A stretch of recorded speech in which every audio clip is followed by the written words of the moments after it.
Hello, I'm Bill Perkins with Million Mighty Men, and for this Show Me How To, I'm going to be talking to you about how to maintain moral sexual purity. A number of years ago, I had a fellow approach me and he says, "You know, Bill, I don't think I could ever commit a serious sexual sin, like adultery or something."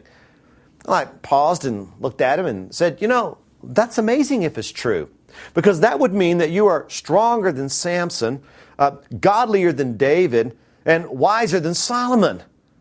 He was silent for about 20 seconds, pushed his glasses up on the ridge of his nose and said, "I never thought of it like that."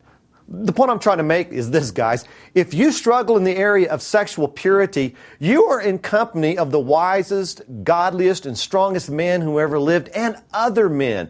The issue isn't, will we struggle? The issue is, what kind of a strategy can we put into place to keep us from making a bad decision? Now, guys, we can't always control our desires, but we can almost always control opportunities. James, in James 1, 12 through 14, really kind of teaches us how. He describes for us a four-step temptation cycle: enticement, conception, birth, and death. Psychologists call it preoccupation, ritualization, acting out, and shame. So how do we break this cycle? First, with preoccupation, we need to think the right thoughts. But secondly, we need to identify every single ritual in our life and ruthlessly get rid of it. Now, a ritual is a seemingly harmless act that precedes acting out sinfully. For instance, there's nothing wrong with channel surfing on your TV late at night when you're alone. But it becomes a ritual when that kind of channel surfing ends you up at some sort of an erotic channel. There's nothing wrong with channel surfing on the internet. Unless when you surf the web by yourself, without accountability, you end up on a porn site. Then surfing the web or channel surfing both become rituals that lead to acting out in harmful ways. Guys, I'm as safe on the internet as a peg-leg man in a forest fire. I've got to have something to protect me from the opportunities to sin there. I do it with a software program called Covenant Eyes. I download it onto my program. It keeps a non-erasable history of everywhere I go on the internet, categorizes them as to the likelihood that they're a place I shouldn't be, and sends it to my accountability partner.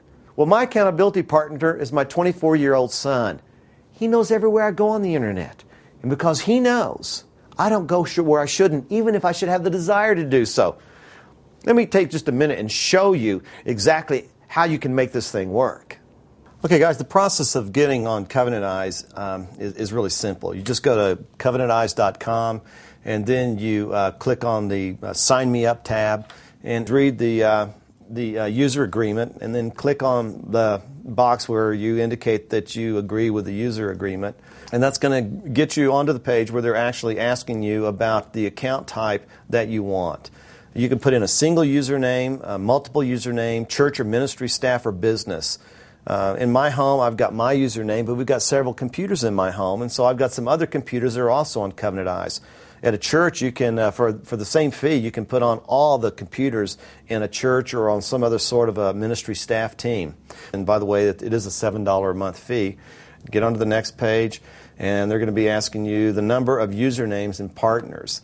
And, obviously, I've got one username. You put in your username, and then you put in the number of your partners.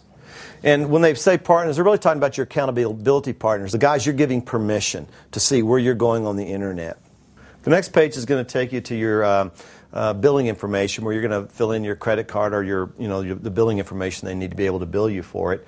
At that point in time, when you enter that data, you have signed up for Covenant Eyes. And from that point on, a report of your internet activity is automatically going to be generated and sent to your accountability partner. Okay, guys, I've explained to you the process of breaking this temptation cycle, of identifying rituals and ruthlessly getting rid of them, so you can create a world that is as free of opportunities to do wrong during those times when you have the desire. Then I've shown you how to do it in regards to protecting yourself from the dangers that lurk out there on the internet. So guys, put it into practice.